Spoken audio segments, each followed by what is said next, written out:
Welcome back dear students. So I am again here with a new video. आज का ये video कल के वीडियो के कंटिन्यूएशन में है। मैंने लास्ट वीडियो में बियर लैम्बर्ट लॉ को समझाया था। What is Beer Lambert law, क्या होता है। उससे पहले ट्रांसमिटेंस, एब्जॉर्बेंस, इस सब में हमने डिस्कस किया था और हम लोग ने बियर लैम्बर्ट लॉ का फॉर्मूला निकाला था, दैट इज़ एब्जॉर्बेंस, जो कि नेगेटिव लॉगरिथम होता है आपके ट्रांसमिटेंस का। वो आपके ECl के बराबर होता है। ECl is molar absorption coefficient multiplied by molar concentration into optical length. तो ये सारी चीज़ें हमने डिस्कस करी थी।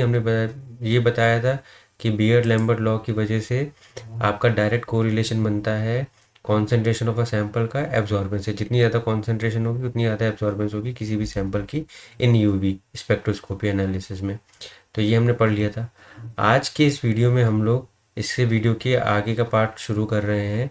तो अगर आपने मेरा ये पहला वाला वीडियो नहीं देखा है तो please do watch that video. मैं उसका लिंक कमेंट सेक्शन में डाल दूँगा, so you can watch it from there. तो इससे ये कनेक्टेड वीडियो आपको समझ में आ जाएगा। पार्ट थर्ड है जो हमारा UV का, वो आपको समझ में आ जाएगा। तो आज की इस वीडियो में हम लोग क्या कहते हैं कि कुछ बियर लैम्बर्ट लॉ का जो डेरिवेशन है उसको पढ़ने वाले हैं। डेरिवेशन के साथ साथ उसके डेविएशन को पढ़ने वाले हैं। थोड़ा सा वीडियो मैथमेटिकल होने वाला है, बोरिंग सा लग सकता है, but I will try my best कि मैं आपको उसको इजी लैंग्वेज में समझाऊं। Because derivation of Beer Lambert law बहुत इंपॉर्टेंट है, बहुत ज़्यादा पूछता है। How we get about A is equal to ECl, वो हमें बताना ज़रूरी है। कैसे हम लोग इस डिरेक्शन पे आ रहे हैं, हम लोग how we are deducing this formula, we need to get to know. इसका ऊपर बहुत अच्छा क्वेश्चन, लॉन्ग क्वेश्चन भी पूछा जा सकता है। एंट्रेंस एग्जाम में तो नहीं, बट अगर यूनिवर्सिटी के एग्जाम दे रहे हैं तो वहाँ पे आपका deviation as well as derivation पूछा जाता है। तो विदाउट एनी डिले मैं आज की वीडियो को शुरू करता हूँ। तो ये सब हमने कल देख लिया था। अब हम लोग आज की वीडियो में शुरू करते हैं। तो हमारा जो बियर्ड लैम्बर्ट लॉ कहता है, वो कहता है कि जो हमारी एब्जॉर्बेंस है वो आपकी कॉन्सेंट्रेशन पे डिपेंड करती है। मतलब कि अगर हमारा सैंपल धीरे धीरे कॉन्सेंट्रेशन बढ़ाते जाएंगे तो उसकी एब्जॉर्बेंस बढ़ती जाती है। सो देयरफॉर उसकी जो लाइट की इंटेंसिटी होगी, अब मैं इसको दूसरे टर्म में समझाता हूँ कि लाइट की जो इंटेंसिटी होगी वो क्या होगी, कम होती जाएगी। कोई चीज़ अगर ज़्यादा एब्जॉर्ब हो रही है तो लाइट को वो एब्जॉर्ब कर रही है, तो लाइट धीरे धीरे अगर इनिशियल पॉइंट में जितनी इंटेंस होगी उतनी इंटेंस नहीं रहेगी। तो वही चीज़ यहीं पे समझ में आती है कि अगर हमारा सैंपल की कॉन्सेंट्रेशन जो है दैट इज IC हमने बोला है, वो हमारी इंटेंसिटी पे कॉन्सेंट्रेशन पे डिपेंड करता है। साथ साथ इंटेंसिटी हमारी डिक्रीज हो जाती है कॉन्सेंट्रेशन से। तो इस फॉर्मूले को अगर डिनोट किया जाए तो -DI/dB is directly proportional to IC। अब इसको मैं सिंपल वर्ड्स में समझाऊँ, माइनस का साइन इसलिए दिखा रहा है क्योंकि हमारी इंटेंसिटी है वो हमारी डिक्रीज हो रही है। यहाँ पे DI का मतलब क्या होता है, छोटा सा इंटेंसिटी में छोटा सा डिक्रीज हो रहा है। क्योंकि हम लोग इसको भी इंटीग्रेट करेंगे तो इसलिए हम लोग यहाँ पे छोटा सा स्मॉल डिक्रीमेंट लेते हैं। तो DI is the small decrement in the intensity और DB क्या है, small distance in the of the thickness. अब हमारा जो क्यूवेट होता है, क्यूवेट एक B लेंथ का हम लोग मान के चलते हैं जिसकी थिकनेस B है। तो इनिशियल पॉइंट में वो जीरो, जब लाइट ट्रैवल करती है जीरो से लेके B की डिस्टेंस को, तो जैसे जैसे वो कवर करती जाएगी पूरा डिस्टेंस, तो हमारी इंटेंसिटी डिक्रीज करती जाएगी क्योंकि सैंपल को वो पास करती जाएगी। तो इस तरीके से DI/dB जो कि नेगेटिव में है वो हमारे कॉन्सेंट्रेशन के डायरेक्टली प्रोपोर्शनल होता है। ऑब्वियस सी बात है, सैंपल की स्टार्टिंग पॉइंट में जो कॉन्सेंट्रेशन रहेगी और सैंपल के एंड पॉइंट में, तो वहाँ से लेके स्टार्टिंग पॉइंट से लेके एंड पॉइंट में हमारी इंटेंसिटी में लाइट की डिक्रीज होगा, बिकॉज कॉन्सेंट्रेशन बढ़ रही है क्योंकि हम सैंपल के थ्रू पास कर रहे हैं और एक पाथ लेंथ को कवर कर रहे हैं। तो देयरफॉर जैसे जैसे हमारी कॉन्सेंट्रेशन बढ़ती जाएगी वैसे वैसे हमारा डी इंटेंसिटी घटता जाएगा। यहाँ से ये मतलब है हमारा। तो लाइट की इंटेंसिटी घट रही है, एब्जॉर्बेंस बढ़ रही है, बट लाइट की इंटेंसिटी हमारी घट रही है। तो दिस इज अबाउट। अब हम लोग ने प्रोपोर्शनैलिटी साइन को हटा के के की लगा दिया, तो के इज़ द प्रोपोर्शनैलिटी कांस्टेंट, जिसको हम लोग मोलर कोफिशिएंट भी बोलते हैं। सो के इज़ प्रोपोर्शनैलिटी कांस्टेंट, इसको हम लोग क्या बोलते हैं, मोलर कोफिशिएंट भी बोला जाता है यहाँ पर। सो अभी तक हमको ये समझ में आया है दैट बियर्ड लैम्बर्ट लॉ के अकॉर्डिंग इंटेंसिटी पाथ लेंथ के साथ जैसे जैसे बढ़ती डिक्रीज होती है वो हमारी कॉन्सेंट्रेशन के इंक्रीज डायरेक्टली प्रोपोर्शनल होती है। मतलब decrease in intensity is directly proportional to increase in concentration, जिसको हम लोग ने TI/dB is equal to KIC के बराबर किया है। इतना आई होप आपको समझ में आ गया होगा। ये कुछ ज़्यादा टिपिकल नहीं है, बट हाँ थोड़ा सा मैथमेटिकल है, इसलिए थोड़ा सा आपको समझने में प्रॉब्लम होगी। बट सिंपल सा आप समझिए कि इंटेंसिटी की घट रही है, क्योंकि जैसे जैसे लाइट एब्जॉर्ब करेगी हमारी यूवी को, हमारा सैंपल एब्जॉर्ब करेगा, तो हमारी लाइट की इंटेंसिटी क्या होती है, वो हमारी कम होती जाती है। बस अभी तक इतनी समझना है आपको। अब हमने इसको थोड़ा सा रीअरेंज कर दिया, हमने डी बी को उस साइड ले आए हैं, तो डी और आई को इस साइड ले आए हैं, तो D B minus D I upon I is equal to K C D B. तो अब हमारा इक्वेशन को हमने थोड़ा सा रीअरेंज किया है and we got this equation, D I upon I is equal to K C D. अब हम लोग क्या करने वाले हैं, इसको इंटीग्रेट करने वाले। इंटीग्रेट कैसे, कहाँ से कहाँ तक करने वाले हैं, आई नॉट, क्योंकि इनिशियल इंटेंसिटी हमारी आई नॉट होती है और फाइनल इंटेंसिटी आई टी होती है। इनिशियल पाथ लेंथ हमारी 0 होती है और फाइनल पाथ लेंथ हमारी बी, हमने माना 20 सेंटीमीटर का हमारा क्यूबिट है, तो हम लोग इससे इसको इंटीग्रेट कर देते हैं, D I upon I, I not से आई टी तक, और ये 0 से बी तक, सी डी बी तक, ठीक है। और ये माइनस का साइन दिखा रहा है क्योंकि इंटेंसिटी में डिक्रीमेंट हो रहा है हमारा। सो दिस इज अबाउट कि अब हमने इसको, हमने अब समझ में, इसलिए आप समझ पाएंगे हम लोग डी आई और डी बी क्यों ले रहे हैं, क्योंकि हम लोग इसको छोटे से फ्रैक्शन को इंटीग्रेट करके पूरी इक्वेशन बनाना चाहते हैं, इसलिए that is why we are integrating this equation. अब थोड़ा सा मैथमेटिकली समझते हैं। जब हम इसको करेंगे, तो जब करेंगे इसको, तो एल एन की वैल्यू आ जाएगी और this will be equal to I naught K I T upon 0 से बी। ऐसे करते करते finally we will get something equation, ये वाली जो इक्वेशन है, इक्वेशन नंबर 2 बोल रहे हैं इसको, L N I not upon I T is equal to K C upon B. अब हमने क्या किया है, इसमें एल एन की वैल्यू हटाएंगे तो एक्सपोनेंशियल फॉर्म में हमारी ये वैल्यू ये इस फॉर्म के बराबर आ जाएगी, या हम लोग कहें I T is equal to I not e की पावर माइनस के सी बी। अब जब हम लोग एल एन का साइन हटाते हैं तो वी गेट 2, जब हम इसको लॉग की पावर 10 में कन्वर्ट करते हैं लॉग की, तो उस टाइम पे हम लोग क्या हो जाता है, 2.303 हो जाता है। So we at 2.303 log I not upon I T is equal to K C B. अब हम लोग इसको 2.303 को इसके इस साइड ले जाएंगे अगर हम लोग, so we get something like that, log I not upon I T is equal to K C, K upon into C into B. अब के अपॉन 2.303 को हम लोग ई एप्साइलॉन के नाम पे दे देंगे, that is molar extinction coefficient या मोलर एब्जॉर्प्टिविटी कोफिशिएंट बोलते हैं इसको हम लोग। तो log I not upon I T is equal to E C B, which is other again equal to this form. हम लोग अभी इक्वेशन नंबर 4 को यहाँ पे ज़्यादा फोकस करेंगे, log I not upon I T is equal to E C B. हमने last में पढ़ा था, पिछली एक वीडियो में, log I not upon I T किसके बराबर है, वो वाला वीडियो मैं आपको दिखा देता हूँ। तो we have this log I not upon I T, वो हमारा किसके बराबर होता है, log I not upon I T is equal to A के बराबर। ये हमारा हमने देखा यहाँ ए के बराबर है, तो हम लोग वही वाली चीज़ यहाँ पर रख लेंगे, log I not upon I T is equal to E C B. तो वो ई सी बी में हमारा लॉग आई नॉट की जगह हम लोग ए ले लेंगे, दैट इज एब्जॉर्बेंस। एब्जॉर्बेंस हमने पढ़ा था डायमेंशनलेस क्वांटिटी होती है। अगर हमारी कॉन्सेंट्रेशन 1 है और हमारी पाथ लेंथ 1 सेंटीमीटर, तो हमारी ए ई के बराबर हो जाता है। और इसी को अगर हम लोग ट्रांसमिटेंस में देखेंगे, A is equal to log I not upon I T which is equal to 1 upon T, that is equal to minus log T, जो कि नेगेटिव लॉगरिथम ऑफ ट्रांसमिटेंस का, hence absorbance is negative logarithm of transmittance. थोड़ा सा फिर से समझते हैं।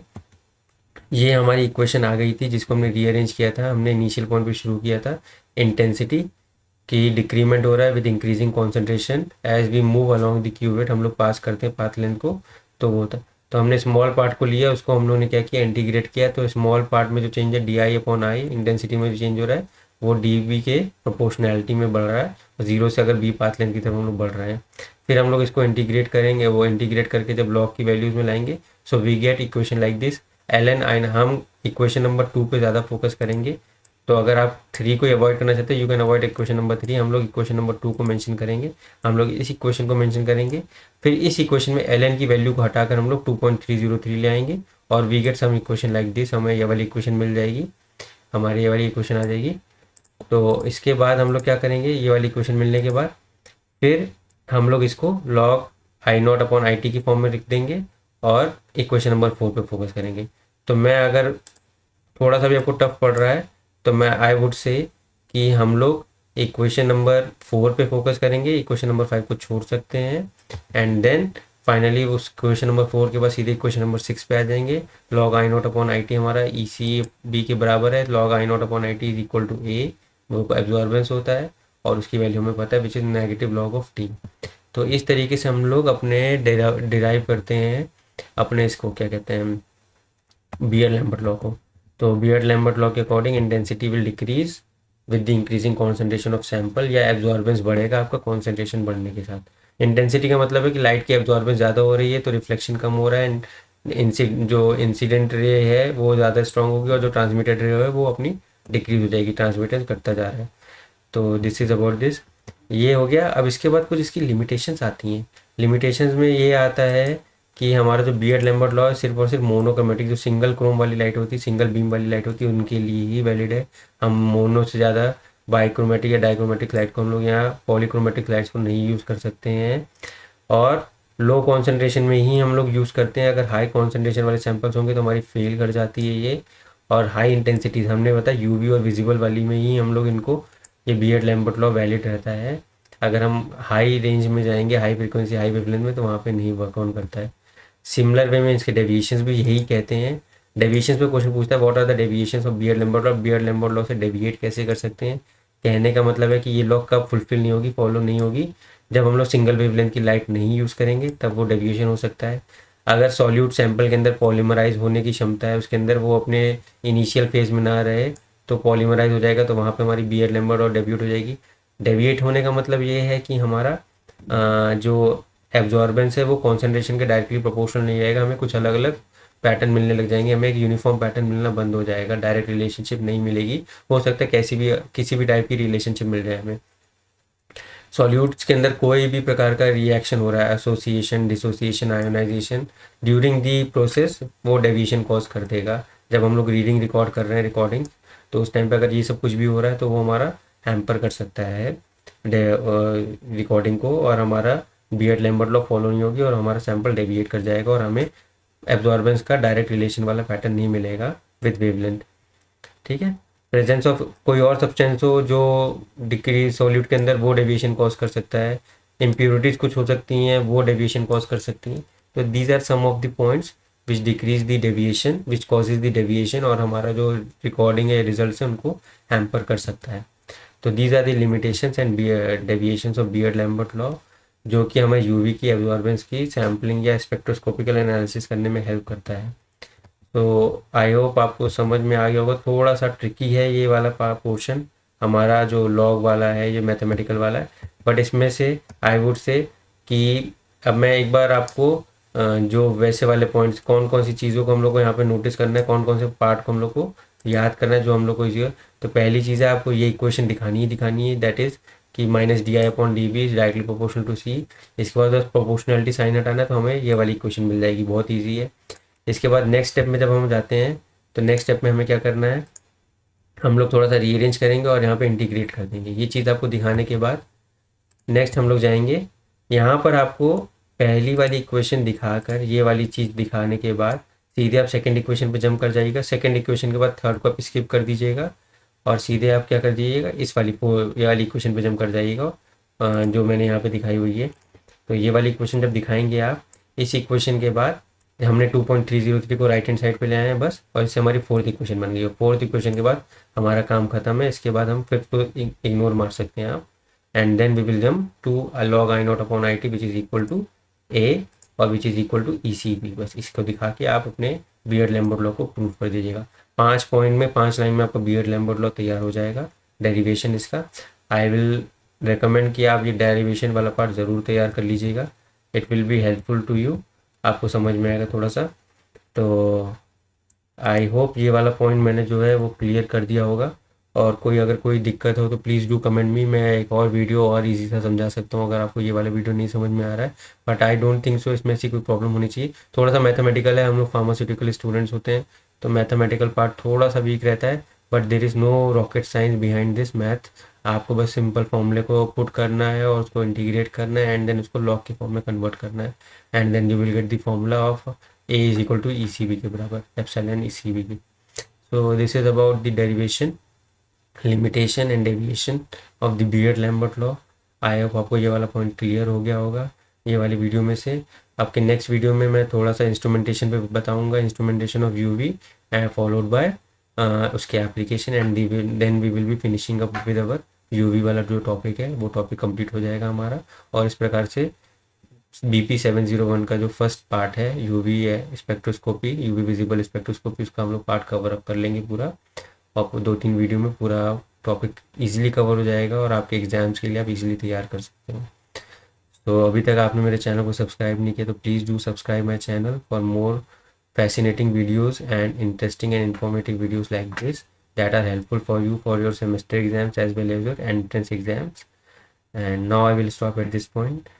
Till then, take care. Thank you.